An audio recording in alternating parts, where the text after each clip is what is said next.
Today, if we could talk about buying merchandise. Buying merchandise is when we purchase items to resell. If I am Best Buy and I buy a computer to sell to a customer, that's merchandise inventory. If I am Best Buy and I buy that same computer to use in running Best Buy, that's part of my equipment. So the intent has to be to resell that item. So let's suppose I bought more inventory.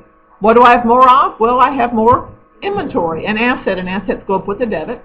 I either have less cash or I have more accounts payable. We don't debit an expense account when we buy the inventory. For example, think back to the supplies. When I bought supplies, we didn't say we had supplies expense, did we? We said we have more supplies, the asset. It was an asset to us when we bought it. It became an expense to us when we did what? Used it up. Inventory is an asset to us when we buy it. It will become an expense to us when we sell it, because that's when it's going to generate revenue. I'm going to buy 8 droids from C3PO for $1,000 each, total $8,000, right? Let's assume we bought those in account, meaning we promised to pay for them later on. What do I have more of? Let's do merchandise inventory first. That's an asset, goes up with a debit. Now, I am no longer showing you the whole entire journal form. I'm just going to put debits and credits up here. I think we're comfortable with that now, hopefully. More inventory is an asset, goes up with a debit. What else do I have more of? Accounts payable, liability goes up with a credit. Let's suppose instead I pay cash for it. What do I have more of? Nice inventory. What do I have less of though? Less cash, an asset goes down with a credit. So in both cases, we'll debit merchandise inventory to make the asset go up. We'll credit either cash or accounts payable, whichever is appropriate. The next related topic is purchase discounts. Purchase discounts are when we buy something on account from a vendor, and they offer us an incentive to pay them early. They offer us an incentive or a discount to pay them early. Why would they do that? Cash flow. They need their money. They got to pay their bills. They need to buy more stuff. They are managing their cash flow. They might offer us a discount as an incentive to pay them early.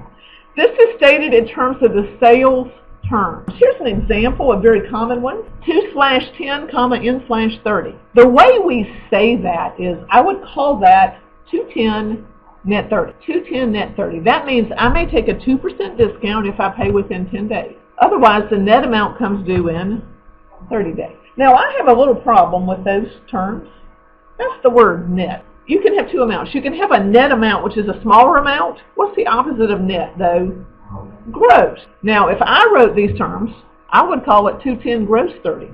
Because if I don't pay them by day 10, I pay them on day 30. I got to pay the gross or total amount. Okay, so don't let that word confuse you. Another example, 1/EOM. I can take a 1% discount if I pay by the end of the month. Otherwise, I'd have to, in this case, pay on day 60.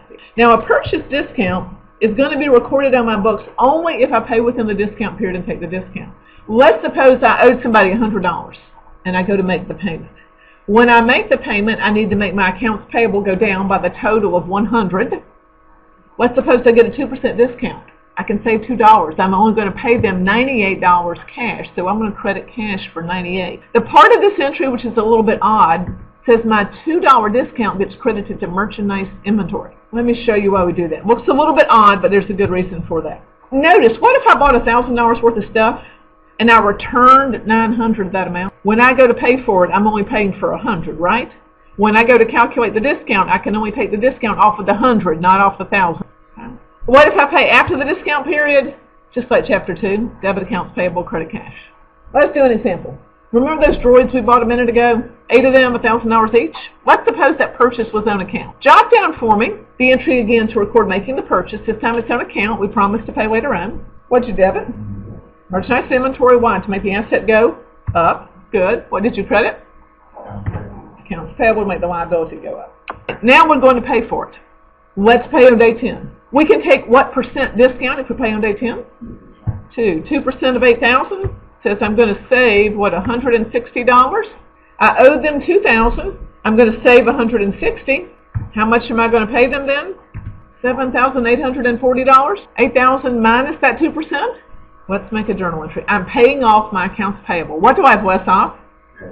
Hold that thought. You're exactly right if you said less cash. We're going to get to that in just a moment, though. What else do I have less of? Accounts payable. I need to get the accounts payable off my books. How much is it on my books for right now? 8,000. So how much will I get it off of my books for? 8,000. 8,000. I will debit accounts payable for 8,000 to get it down to 0. What else do I have less of?